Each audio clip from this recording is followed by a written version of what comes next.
Dobré ránko. Dneska som si trošku privstal, aby som našiel pravdu. A to, prečo je Voxberg najlepší proteín na trhu.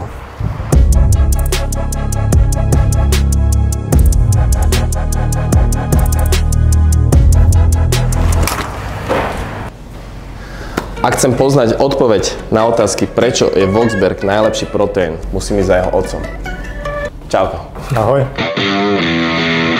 Všade rozprávam, že Voxberg je najlepší proteín na svete. Ja osobne si to myslím, ale možno ty mi povieš, prečo si to myslím. Pretože sme vybrali tie najlepšie suroviny, čo sme mohli mať a potom sme to všetko doladili, aby to dobre chutilo. A ono to dobre chutí. Vybrali sme proteín bezlaktózový, pretože sme chceli mať proteín, aký má málo kto na trhu. Ako zistíš, ktorý proteín je ten najkvalitnejší? Dôležité je pozrieť zložené, to znamená obsah bielkovín, obsah tukov, obsah cukrov. A druhá vec, pozrieť si senzorické vlastnosti. To znamená, ako chutí ten proteín, ako vyzerá, keď sa zamieša s vodou. A vieme sa pozrieť na rozdiel tých proteínov? Samozrejme, teraz si môžeme ukázať rozdiel medzi našim proteínom a bežným proteínom.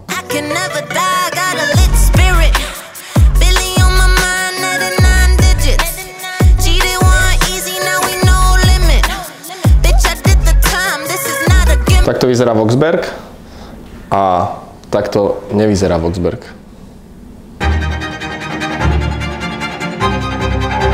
Na prvý pohľad ten rozdiel je jasný vo farbe. Prečo to tak je? Proteín, ktorý používame v našich produktoch, sa vyrába priamo z mliečneho proteínu. Iné proteíny, bežne dostupné, sa vyrábajú zo srvátky, ktorá vzniká ako odpad pri výrobe syrov. Mňa najviac baví na tomto proteíne chuť, lebo je sladký. Ako ho sladíte? Sladíme ho sukralózou. Prečo sa sladí sukralózou a nie steviou? Mimochodom, ešte skôr ako mi odpovieš, nie som moc fanúšikom stevie. Pri použití sukralózy dosiahneš lepší chuťový profil a stevia zanecháva pachuť vo výrobku. A to je presne to, čo nemám rád na stevii, tá koncovka, čo mi ostáva v úste. Pre lepšiu predstavu ti teraz ukážem, aké množstvo sukralózy dávame do 1 kg proteínu. Toto je kilo proteínu a to je sukralóza, ktorá na ide.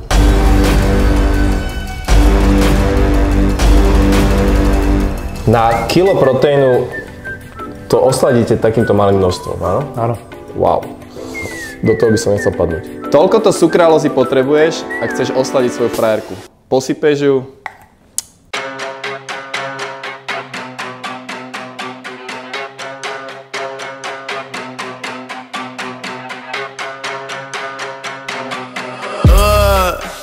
I heard they checking for me, no one checking on me, so I had to go run up a check. I got the message on me, ain't no flexing on me, my attorney gon' call and collect. Evidentne sa nachádzame v nejakom sklade. Čo to je za sklad? Toto je centrálny sklad surovín. Dneska je na produktoch jeden certifikát, druhý certifikát, všetko je certifikované. Aký je medzi nimi rozdiel? My máme certifikáty na výrobu, to znamená ISS certifikát, kde je potrebné dodržať rôzne predpisy, čo sa týka kvality procesov, kvality surovín. V prípade teda splnenia týchto náročných požiadaviek dostane firma certifikát. Voxberg má ešte navyše certifikáciu V-Label, je to vegánska certifikácia. Je ťažké získať takúto certifikáciu, alebo môže hocikto mať takýto certifikát? Aby si získal certifikáciu, tak musíš splniť všetky požiadavky, čo tá certifikácia vyžaduje. A tie sú pomerne náročné. Sú náročné a líšia sa certifikát do certifikátu. Nie je certifikát ako certifikát.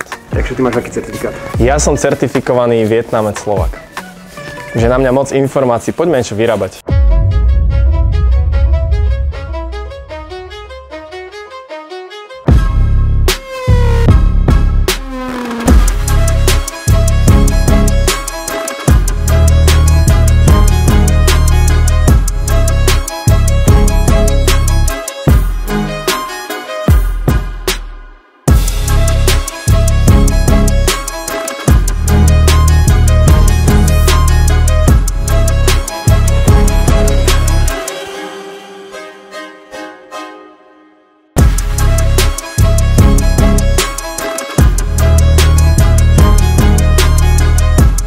Proteín máme zamiešaný a ako zistíme, že tá chuť je presne taká, aká má byť? Po každom zamiešaní odoberieme vzorku a zarobíme podľa návodu a ochutnáme to. Dobre, takže vlastne za každým sa ochutnáva?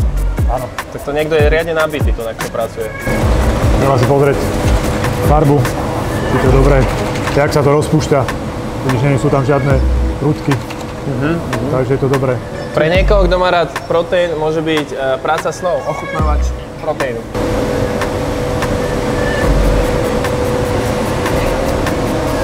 Výborné. Ďakujem ti veľmi pekne, raz som ťa spoznal aj za všetky informácie. Ja som presvedčený o tom teda, že Voxberg je jeden z najlepších proteínov, aký na trhu je a snad sme presvedčili ostatných. Dúfam aj ja. V dnešnom videu padlo veľa technických informácií, ktoré slúžia hlavne pre geekov, ktorí sa naozaj o to zaujímajú hlboko, pre tých ostatných ako som ja, alebo ako si ty, hobby, ktorý proste len dôveruje tomu, s čím robím alebo čo užívam. Snáď ste videli, že za týmto produktom naozaj stojím. Takže Voxberg.